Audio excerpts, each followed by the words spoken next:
You, Ms. Anderson, said, I saw them thieves cutting on lock chain. I call cops, they went to jail. That's you, correct?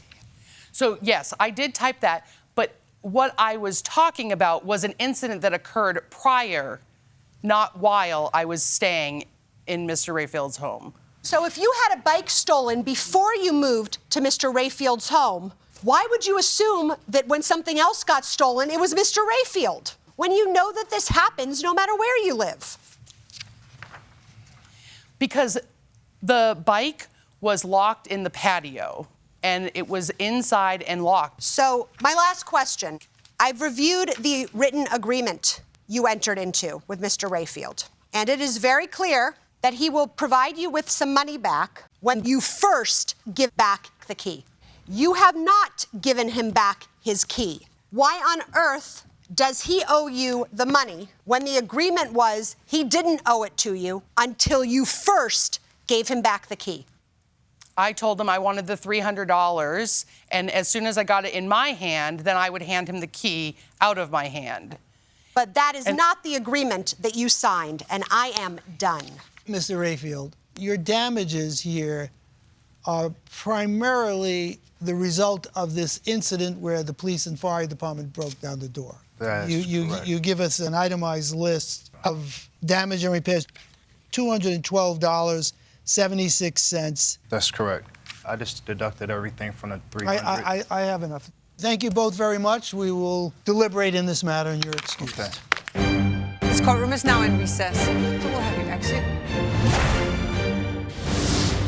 All right, as I see it, I think the only issue is how much, if anything, is she entitled to with respect to the security deposit under all of the circumstances. I think the defendant, his testimony was quite credible, and as Judge Juarez pointed out, he seemed like he was a very good guy when you look through the text. It just didn't work, and her deafness made it very difficult to communicate. And the fact that the firemen and the policemen broke down the door, it could certainly be things that we can consider as being unusual and... Because she was Well, smoking she was in the smoking, closet. Michael. Well, yes. Judge Corriero. No.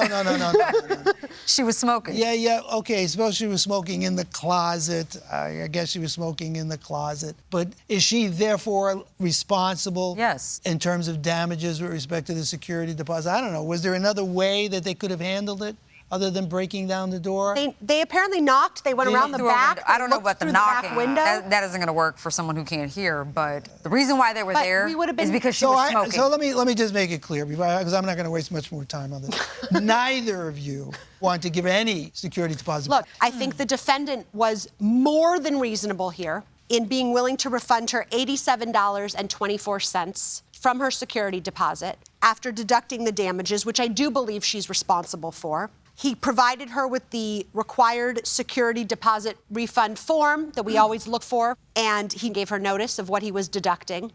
And so I would give her the $87.24 that the defendant was willing to refund.